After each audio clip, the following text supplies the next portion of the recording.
The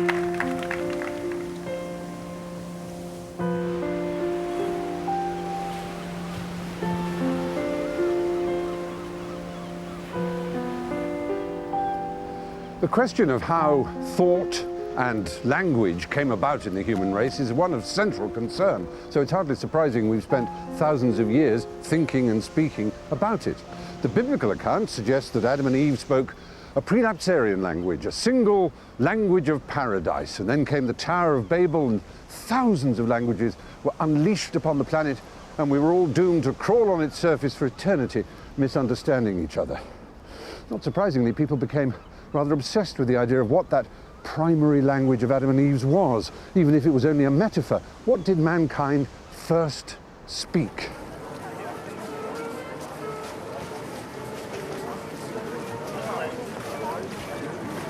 The Old Testament Babel myth doesn't quite do it for me, but 250 years ago, one of the greatest of linguistic forensic discoveries was unearthed here by two brothers.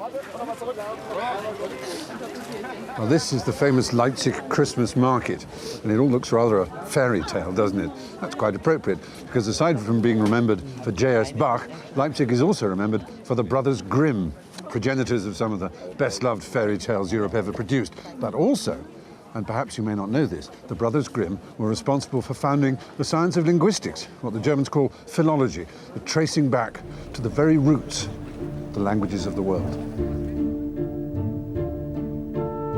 Professor Wolfgang Klein is a philologist and psycholinguist who is currently working on Grimm's original documents. I suppose Jakob his greatest contribution is something called Grimm's Law, or Grimm's Law. That's true. Both terms exist, actually. Yeah. I mean, what people noticed, actually began to notice systematically, so let me say the second half of the 18th century, is that there are many, many similarities and correspondences between languages. So, and they even discovered that there are similar words, say, in language as remote as Sanskrit on the one hand, and Greek, and then the Germanic language. Sanskrit is an ancient Indian language. That's true. Yeah? Absolutely, yeah, absolutely true. So there's a huge distance, and still words sometimes sound surprisingly similar. There seems to be, it's not just accidental. Sometimes these similarities are completely accidental, but clearly not in that case. Grimm's Law, as it became known, showed how the consonants of different Indo-European languages relate to each other.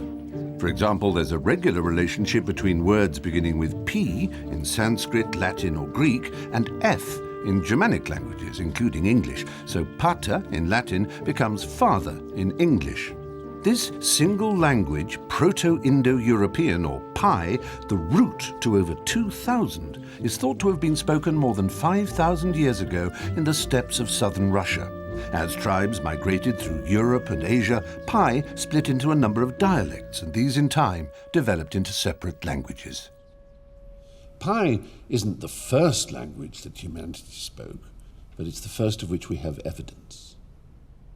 This English that we speak, that you're very kindly speaking as fluently as anybody can, frankly, it seems so natural to us, and it seems so separate. It seems so different from German and from French, certainly different from Danish. It is. You know, any of these languages, and Persian languages, and yet with this common ancestor. It's quite extraordinary. Do you think, in some sense, it's necessary for mankind for us to have so many languages? Well, why Babel? Why did it happen?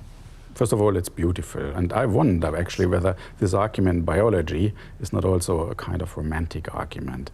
I really would like to see the evidence that this is necessary, but it's beautiful to have many species. Beautiful not to have just one type of cat, but many types of cats. And so, in that sense, of course, that argument also applies to languages. Beautiful to see all of this.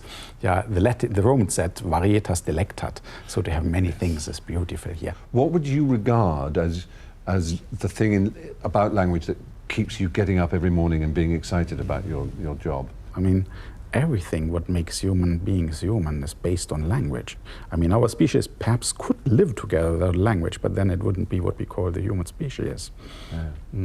Whatever we know, whatever we have done over the centuries, just based on language, on languages and language.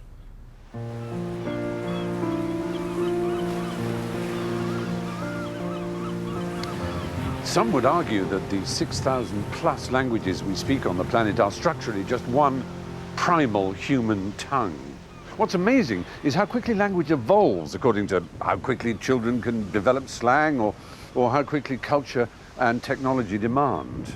There's a constant practicality about the way we use language, as well as a deep beauty. One thing's for certain, language will never stay still.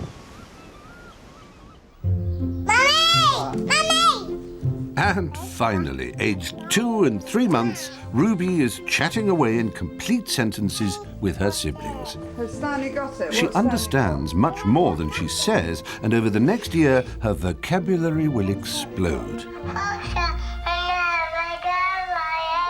Some children, perhaps Ruby will be one of them, do not stop at learning one language. And there are plenty of others to choose from. There are currently 194 member states belonging to the United Nations, with over 6,000 languages spoken in them. Gaddafi now is saying these demonstrators are followers of bin Laden, and I ask him, is the 6-month-old baby who was killed a follower of bin Laden also? Maybe many of our species' troubles could be avoided if we understood each other better. Would having one world language, be it Esperanto, English, or, to be utterly neutral and possibly perverse, Klingon, even be an advantage? Perhaps in world forums like here in the UN Security Council, which is currently in session discussing the Libyan crisis, it would. But then it would also put Zaha Bustami out of a job. And how many working languages are there? 2, English and French. Oh, so that's it? Just, Yes, just English and for French? the working languages. I see. And then there are official languages? 6 of them. Only 6? Yes. The official languages are English, French, Spanish, Russian, Chinese, and Arabic, which is the most recent addition to the official languages. There are no other speakers described on my list. I now invite council members to informal consultations to continue our discussion on the subject. The meeting is adjourned.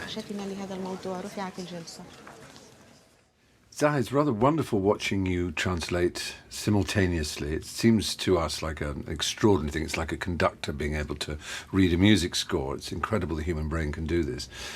I look down here and it's almost like a living symbol of the Tower of Babel, of the fact that mankind split into so many languages. Yes. Do you sometimes think, gosh, the world would be better if everybody spoke Esperanto? No, there's a beauty to languages. Each and every language has its own beauty, its own music, its own imagery, its way of expressing the sentiments and the nature of the people who speak that language. It would be a loss if that language did not exist. Oh, I'm very much in favor of the Tower of Babel.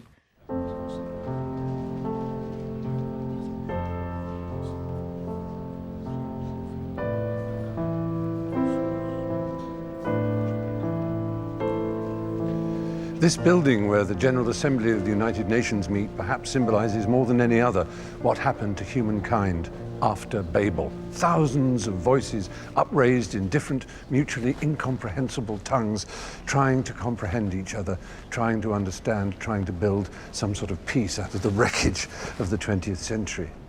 Well, they sort of solved their problem by reducing all those languages to the 6 working languages of the UN. And that way, people do understand each other. They understand how they think, perhaps. They understand how they communicate, and a little of the history of each language. But languages do so much more than that. Languages, in many respects, define our identities, who we are.